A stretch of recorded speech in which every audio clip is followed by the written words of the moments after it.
Roshan media channel நேயர்கள் அனைவருக்கும் இன்பராம் இயேசு கிறிஸ்துவின் நாமத்தில் அன்பின் நல்வாழ்த்துக்களை தெரிவித்துக் கொள்கிறேன். இன்றைய வேத வசனமானது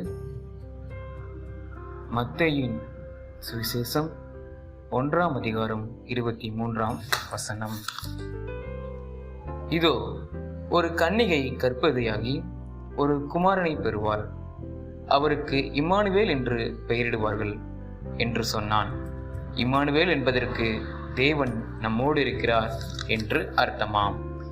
நாம் இந்த வசனத்தில் பார்க்கிற பொழுது இயேசு கிறிஸ்து பிறப்பின் போது வெளிப்படுத்தப்பட்ட வார்த்தை. இயேசு கிறிஸ்துவின் பெயர் இப்படியாக அழைக்கப்படுகிறது, இம்மானுவேல். இம்மானுவேல் என்றால் கர்த்தர் நம்மோடு இருக்கிறார். இன்றைய தலைப்பானது கர்த்தர் நம்மோடு இருக்கிறார், God with us. இன்றைய சூழ்நிலையில் நாம் அநேக விதமான காரியங்களில் சிக்கிக் கொண்டிருக்கிறோம்.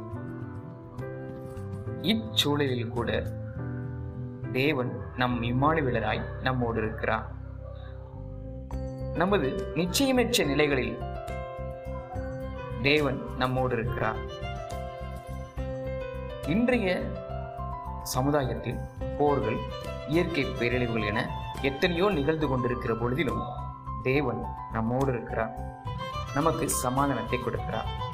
பிலிப்பியர் 4 அதிகாரம் 7 வசனம் இப்படியாக சொல்லுகிறது, எல்லா புத்திக்கு மேலான தேவ சமாதானம் உங்கள் இருதயங்களையும் உங்கள் சிந்தனைகளையும் இயேசு கிறிஸ்துவுக்குள்ளாக காத்துக்கொள்ளும். இப்படியாக அவர் இம்மானுவேலராய் நம்மோடு இருக்கிறவராய் இந்த சமுதாயத்தின் பேரழிவுகள் மத்தியிலும், சீற்றங்களின் மத்தியிலும், போர்களின் மத்தியிலும் தேவன் நம்மோடு இருக்கிறவராய் இருக்கிறார். சில உறவு முறிவுகள், சமூக பிளவுகள், குடும்ப சண்டைகள் மத்தியில் அவர் இம்மானுவேலராய் நம்மோடு இருக்கிறார். சில நேரங்களில் நம்முடைய குடும்பத்தில் ஏற்படுகிற மோதல்கள், சமூகத்தில் ஏற்படக்கூடிய மோதல்கள், ஒற்றுமையை சீர்குலைக்கக்கூடிய காரியங்கள் அநேகம் காணப்படலாம். அச்சூழ்நிலைகளில் கூட தேவன் நம்மோடு இருக்கிறவராய் இருக்கிறார். அவர் நம்மோடு இருந்து ஒற்றுமை நிலையாட்டவும், அன்பை வெளிப்படுத்தவும், பிறரை மன்னிக்கவும், மன்னித்து ஏற்றுக்கொள்ளவும் நமக்கு உதவி செய்யக்கூடிய தேவனாய் இம்மானுவேலராய் நம்மோடு இருக்கிறார். துன்பம் நிறைந்த உலகில் இம்மானுவேலராய் இருக்கிறார்.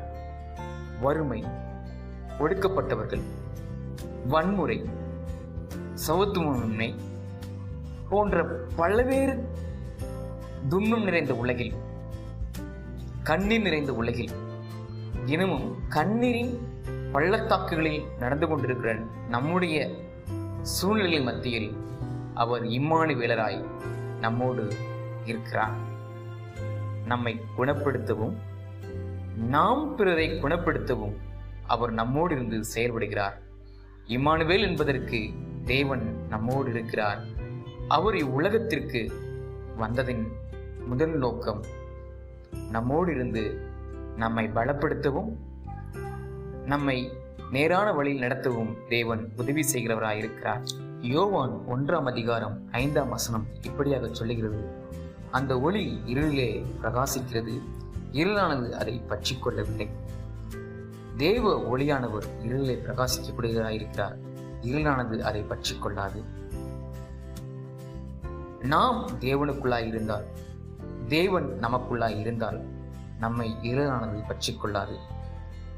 இயேசு உலகத்திற்கு வந்ததின் காரணம் இருளில் இருக்கும் நம்மை ஒளியண்டைக்கு நடத்துவதற்காக. இதை கேட்டுக்கொண்டிருக்கிற தேவ ஜனமே, தேவ பிள்ளையே, நீ இருளில் இருக்கின்றது போல உணர்ந்து கொண்டிருந்தால் தேவன் இன்று உன்னோடு பேசுகிறார். உன் இருளின் வாழ்க்கையை மாற்றி ஒளியான வாழ்க்கையை கொடுத்து அவர் தயாராக இருக்கிறார். அவர் இம்மானுவேலர், அவர் என்னோடு இருக்கிறார், அவர் உன்னோடு இருக்கிறார், அவர் நம்மோடு இருக்கிறார். ஆமென்.